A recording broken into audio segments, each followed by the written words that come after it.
Dans cette nouvelle vidéo, nous allons voir comment travailler avec la valeur de recherche.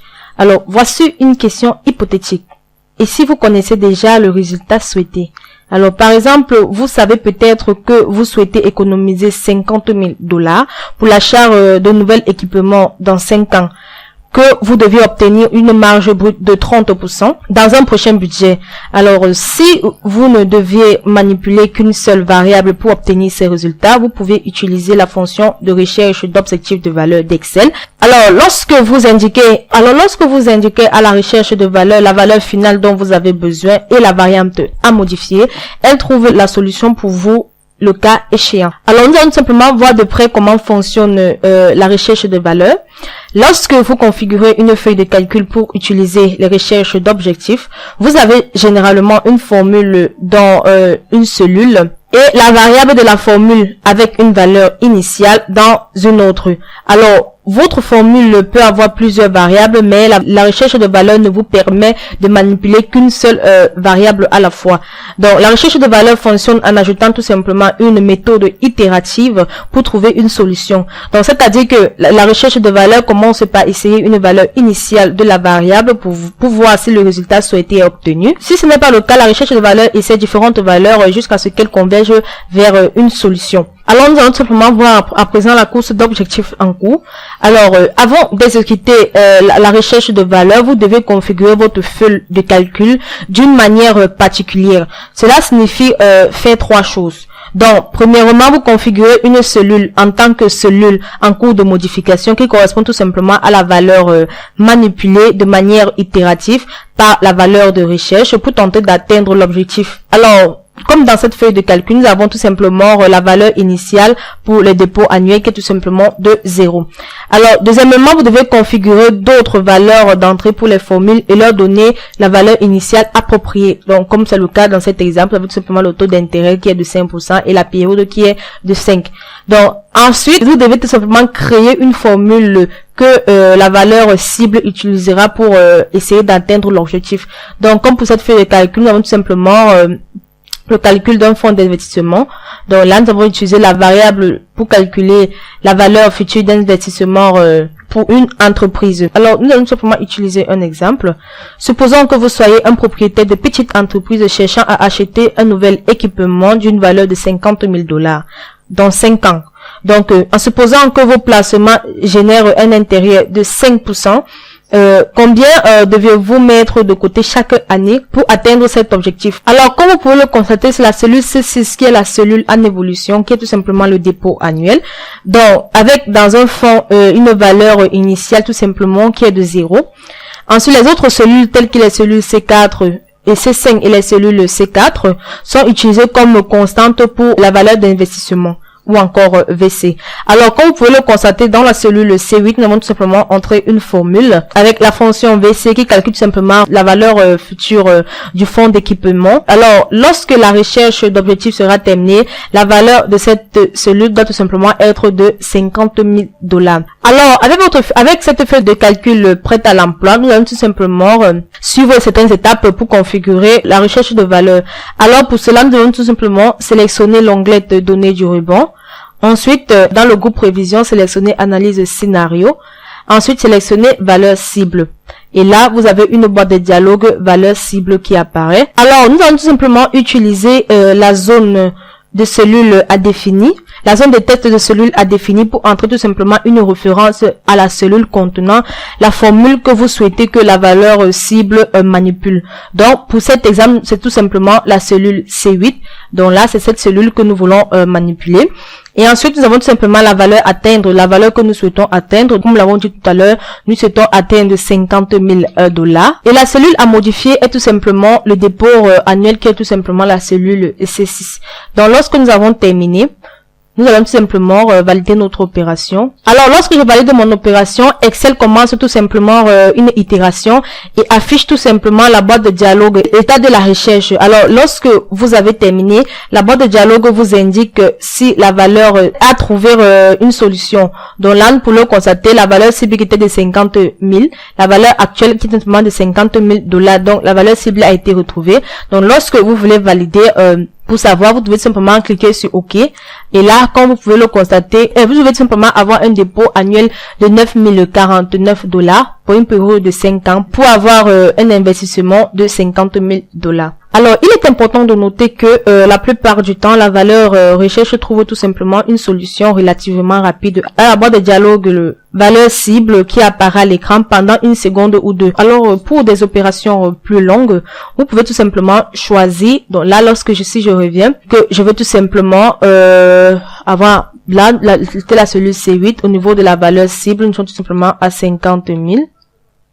Et au niveau de la cellule à modifier, qui était tout simplement de la dépôt annuel, lorsque je mets OK, je peux tout simplement choisir de mettre une pause.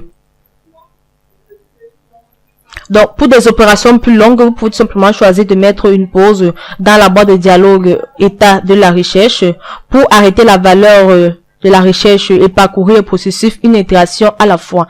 Donc, vous cliquez tout simplement sur... Donc, cliquez simplement pas à pas pour avoir chaque pas d'itération. Et là, à la fin, vous devez simplement cliquer sur OK pour continuer votre recherche d'objectifs. Alors, à présent, nous allons simplement voir comment optimiser la marge d'un produit. De nombreuses entreprises utilisent la marge de produit comme mesure de la santé fiscale. Donc, une marge importante signifie généralement que les dépenses sont maîtrisées et que le marché est satisfaisant de vos points de prix.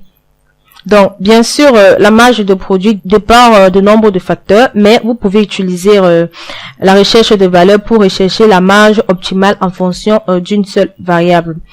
Alors, supposons que vous souhaitiez introduire une nouvelle ligne de produit et que le produit génère une marge de 30% au cours de la première année. Alors, en outre, supposons que vous fonctionnez selon les hypothèses telles que les ventes au cours de l'année seront tout simplement de 1000 unités. La réduction moyenne sera tout simplement de 40%. Le total des coûts fixés sera tout simplement de 750 000 $. Le coût unitaire sera tout simplement de 12,63 $. Alors, compte tenu de toutes ces informations, vous souhaitez savoir quel prix va générer la marge de 30%. Alors, comme vous pouvez le constater, vous avez tout simplement le prix par unité, qui est tout simplement de 1 $, et le revenu total qui est tout simplement de 60 000 $, et les coûts total qui sont seulement de 2 13 000 $. Donc, ensuite, vous avez la marge et les profits. Alors, pour cela, nous allons simplement utiliser la valeur cible. Donc, nous allons tout simplement sélectionner l'onglet données du ruban. Ensuite, dans le groupe prévision, sélectionner analyse des scénarios. Ensuite, table cible. Donc, tout simplement une boîte de dialogue table cible qui apparaît. Là, nous avons tout simplement la marge qui est tout simplement la cellule C14. Donc, c'est elle la cellule à définir, parce que nous allons ici calculer la marge. Et la valeur à atteindre qui était tout simplement de 30%. Donc, 30% qui est tout simplement égal à 0,3. Et la cellule à modifier tout simplement la cellule C4 qui est tout simplement le prix par unité. Alors lorsque j'ai terminé, je vais tout simplement cliquer sur OK pour valider. Et là, comme on peut le constater, Excel calcule les itérations. Et alors lorsque l'état de la recherche est terminé, le prix par unité proposé est tout simplement de 47,87 $. Et la marge, comme la valeur cible était tout simplement de 0,3, là nous avons tout simplement 29,92% qui est de 0,2992, donc qui est tout simplement proche de 0,3 mais qui ne l'est pas. Puisque, alors, nous avons la valeur actuelle qui est tout simplement proche de la valeur cible. Alors, comme vous pouvez le constater, la pollution souhaitée qui était simplement de 30%, elle est maintenant de 29,92%, qui est tout simplement une valeur approximative. Donc, autrement dit, la valeur de la marge est de 29,92% et non 30% que nous recherchions. Donc, il n'y a que 0,0008. Ce qui est proche mais pas exact. Donc, pourquoi la valeur n'a-t-il pas trouvé la solution exacte? Donc, la solution réside dans l'une des options qu'Excel utilise pour contrôler les calculs itératifs. Donc, certaines itérations peuvent prendre beaucoup de temps pour trouver une solution exacte. Donc, Excel doit donc faire des compromis en fixant certaines limites au processus d'itération. Alors, pour voir ces limites, vous pouvez tout simplement sélectionner l'onglet fichier du ruban. Ensuite, sélectionner options, et en plus dans la boîte de dialogue options d'Excel, vous sélectionnez tout simplement formule, et vous avez tout simplement dans le mode de formule, Vous avez tout simplement deux options qui contrôlent tout simplement le processus d'itération. Premièrement, vous avez tout d'abord le nombre maximal d'itérations. Donc, c'est tout simplement la valeur dans cette zone de test contrôle tout simplement le nombre maximal d'itérations. Donc, dans la recherche d'objectifs, cela représente tout simplement le nombre maximal de valeurs qu'Excel connecte à la cellule en cours de modification. Donc, vous pouvez tout simplement l'augmenter ou encore la diminuer, mais l'idéal est qu'elle reste tout simplement à 100. Donc, ensuite, vous avez tout simplement l'écart maximal. La valeur dans cette zone de test est le seuil utilisé par Excel pour déterminer s'il a convergé vers une solution. Donc, si la différence entre la solution actuelle et l'objectif souhaité est inférieure ou égale à cette valeur, Excel cesse tout simplement d'itérer. Alors, la valeur de l'écart maximal ne nous permettant pas d'obtenir une solution exacte pour le calcul de la marge bénéficiaire, c'est une itération particulière recherche d'objectif à trouver tout simplement plutôt 0,2992 qui nous place à moins de 0,0008 de notre objectif de 0,3. Donc, cependant, 0,0008 est inférieur à la valeur par défaut qui est tout simplement de 0,001 qui est tout simplement dans la zone de l'écart maximal. Donc, ce qui amène tout simplement Excel à arrêter la procédure. Donc, pour obtenir tout simplement une solution exacte, on doit tout simplement ajuster la valeur maximale à 0,001 et là, je peux tout simplement valider. Lorsque je vais revenir pour refaire ma valeur cible, là, c'était 0,30%, 0,3. La cellule a défini la marge. La valeur à atteindre était tout simplement de 30%, donc 0,3. Et la cellule à modifier était tout simplement la cellule C4. Donc là, lorsque j'ai terminé, et lorsque je valide, Excel va tout simplement renvoyer 30% parce que j'ai tout simplement modifié le nombre d'écarts maximal entre les itérations. Donc là, maintenant, Excel renvoie tout simplement la valeur exacte de l'état de la recherche. Donc, vous pouvez tout simplement valider en appuyant sur OK. Et si vous ne souhaitez pas, vous pouvez tout simplement sur annuler. Et Excel annule tout simplement l'opération et revient à la position initiale. Alors, à présent, nous allons tout simplement voir comment effectuer une analyse de rentabilité. Donc, dans une analyse de rentabilité, vous déterminez tout simplement le nombre d'unités que vous deviez vendre d'un produit pour que vos bénéfices totaux soit de 0. Donc, ce qui signifie que le revenu du produit est égal au coût du produit. Donc, configurez tout simplement une équation de profil avec un objectif de 0 et fait tout simplement varier les unités vendues est parfait pour la recherche d'objectifs. Donc, pour essayer cela, nous allons tout simplement utiliser la même feuille de calcul que marge de produit, sauf qu'au niveau du prix par unité, nous avons tout simplement notre prix par unité qui est tout simplement de 47,95%. Alors, nous allons tout simplement rechercher la valeur cible. Donc, pour cela, nous allons tout simplement sélectionner l'onglet données du ruban. Ensuite, dans le groupe provision, comme tout à l'heure, sélectionner tout simplement analyse des scénarios et ensuite valeur cible. Donc, tout simplement la boîte de dialogue valeur cible qui apparaît au niveau de la cellule à déterminer. Nous allons tout simplement sélectionner la cellule C13 qui est tout simplement le profit. Donc, puisqu'ici nous sommes au niveau de l'analyse d'une rentabilité, donc la cellule à définir tout simplement le profit pour cette fois.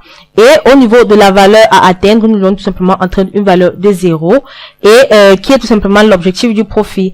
Et ensuite, dans la cellule à modifier, nous allons tout simplement entrer la cellule C5 qui est tout simplement l'unité de vente.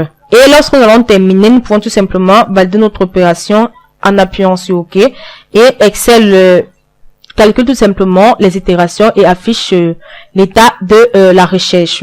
Alors là, comme vous pouvez le constater, nous avons tout simplement un profil de 0, une marge de 0%. Alors maintenant, l'unité vendue est tout simplement de 46 468. Là, nous avons tout simplement atteint la valeur cible qui est de 0, la valeur actuelle qui est tout simplement de $0.